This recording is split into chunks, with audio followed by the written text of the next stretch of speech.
FC สะใจหมอนอิงต่อกับสายเสี้ยมหน้าหงายเรื่องเล่าเป็นมาเป็นไปจะไหนนั่นก่อนอื่นขอกล่าวคำว่าสวัสดีครับผม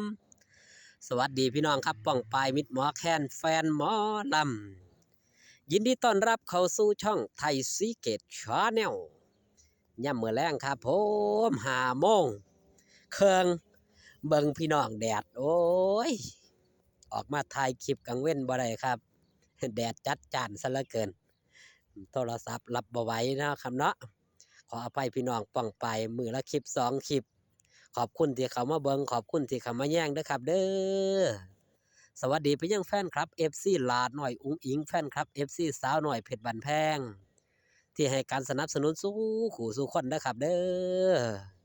มื้อนี้ครับคิวงานสาวหน่อยเพชรบันแพงเล่นที่อำเภอสุวรรณภูมิจังหวัด101ส่วนสาวหน่อยลำเพิ่นโชว์วงน้องอยู่ที่101เช่นเดียวกันครับอำเภอเกษตรวิสัยอยู่ไก่มองได้ไปให้กำลังใจมองหันครับและน้องใหม่รถแห่12 ล้อน้องพรีเมียม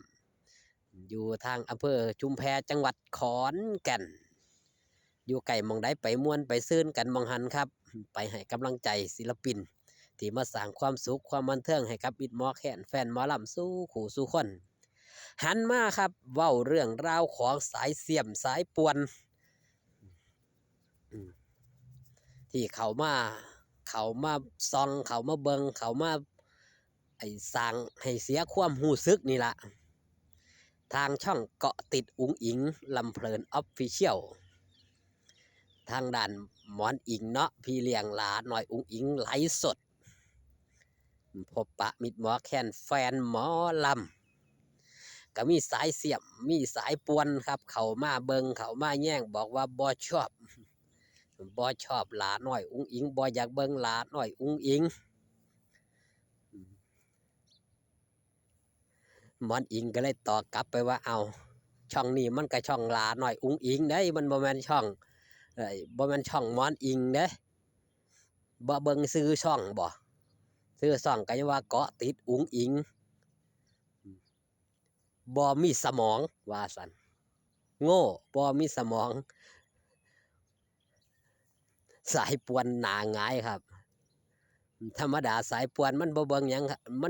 งดอกครับมันเพียงแต่ไอ้เขามาป่วนเขามาสร้างให้เสียความรู้สึกแต่ก็เจอหมอนอิงตอกกลับไปโง่ โง่ว่าซั่นบ่มีสมองไปถ้ามีสมองคือสิคิดได้ว่าซั่นคือสิคิดได้ว่าช่องนี้มันบ่แม่นช่องหมอนอิงมันช่องอุ๋งอิงถ้าบ่ชอบอุ๋งอิงคือเขามาเบิ่งว่าซั่นก็ว่าซื้อนี่มันซื้ออุ๋งอิงอยู่นี่ฮู้ว่ามีซื้อเขาคือเขามาเบิ่งคันว่าบ่ชอบพวกสายป่วนเพราะว่าโอ้เจ็บแสบหลายเติบหมอนอิงก็ถือว่าเป็นพี่เลี้ยงเป็นผู้จัดการลาน้อยอุ๋งอิงที่เด็ดขาดเช่นเดียวกันเขามาตอนแรกๆพี่น้องมิตรหมอแคนแฟนหมอลำก็ว่าสิอยู่ได้บ่เนาะจังสั่นจังสี่แม่นบ่ครับหลายผู้หลายคนจนเจอเรื่องดราม่าในเรื่องการแต่งเนื้อแต่งตัว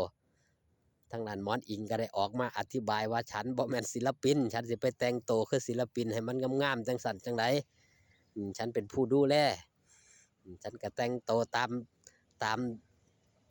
ามสไตล์ของผู้ดูแลสิให้แต่งเวอร์วังอลังการคือกับศิลปินนักร้องก็เป็นไปบ่ได้เจอดราม่าหลายผู้หลายคนครับที่เขามาไก่ลาหน่อยอุ้งอิงตั้งแต่ตอนแรกๆเลยหมอนอิงเขามาช่วงแรกๆก็เจอดราม่าประเภทนี้แหละครับประเภทสายเสียมนี่แหละแฟนคลับ FC ลาหน่อยอุ้งอิงณตอนนั้นมันก็ยังบ่ทันเป็นสัดเป็นส่วนเนาะก็มีไอ้ผู้ดีแน่ผู้บ่ดีแน่หลายผู้หลายคนยังบ่ทันเข้าใจนั่นนะครับทางด้านหมอนอิงก็โตสู้มากับลาหน่อยอุ้งอิงตั้งแต่แรกเริ่มที่ทางด้านแม่นุชหรือว่าซอนุชบอสโจก็กำชับให้ดูแลให้ดีที่สุด ตอนแรกๆก็ไปนอนวัดนอนว่าติดตามทั้งนั้นแม่หน่อยก็ย่านลำบากก็ได้สอบถามว่าอยู่ได้บ่แม่อยู่แบบสบายเด้อแบบจังซี่กินอยู่จังซี่เด้อบ่ได้ไปนอนรีสอร์ทบ่ได้ไปนอนโรงแรมในช่วงแรกๆเด้แต่ณปัจจุบันสถานการณ์มันก็เปลี่ยนแปลงไปสิไปนอนตามวัดตามว่าคือเก่าก็บ่ได้เพราะว่าหลาน้อยอุ๋งอิงเป็นศิลปินที่เด่นโด่งดังสิไปนอนตามวัดตามว่าก็มีแฟนคลับ FC เนาะหูหมองหูบอลก็สิไปขอถ่ายรูปบ่เป็นอันนอนอีกแล้วครับ มันก็มีหลากหลายเรื่องเล่าวความเปลี่ยนแปลงเปลี่ยนไปของหลาดน้อยอุ๋งอิงสำหรับหมอนอิงเองก็ถือว่าเป็นพี่เลี้ยงเป็นผู้จัดการที่ถือว่าดูแลหลาดน้อยอุ๋งอิงได้ดีเลยทีเดียวสำหรับพี่เลี้ยงหมอนอิง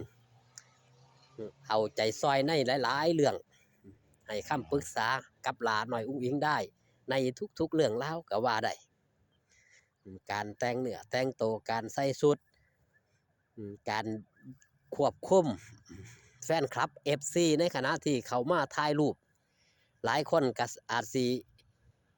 คุณของหมองใจกับมีหลายคนครับเพราะว่าบ่ได้ดังใจเนาะเพราะว่า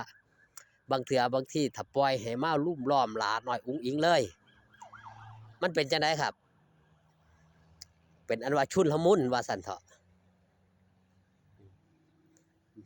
หมอนอิงก็ต้องตักต้องเตือนต้องบอกต้องกล่าวถ่ายรูปกับให้ถ่ายทีละช็อตทีละคนเพราะว่าบางคนก็จับมือก็อยากจับโดนๆก็อยากอยู่กับหลาน้อยอุ๋งอิงโดนๆก็เข้าใจครับแฟนครับ FC เนาะพี่น้องมิตรหมอแคนแฟนหมอลำก็เข้าใจผู้ดูแลนำอย่างพวกสายเสียมสายปวนกับเป็นที่เข้าใจของหมอนอิงก็เข้าใจสถานการณ์ของพวกมูนี่อยู่แล้วก็เลยได้ตอบกลับไปแบบนั้นแฟนครับFCหลายผู้หลายคนก็สะใจครับเฮ็ดให้พวกตัวปวนทั้งหลายหน้าหงายความบ่ชอบแต่ก็อยากมาเบิงธรรมดาครับแมงวันมันเห็นของเหม็นของเน่าหม่องใดมันก็อยากไปทั้งที่บอกว่าบ่ชอบเด้แต่ว่าก็ไปเบิ่งแต่ว่า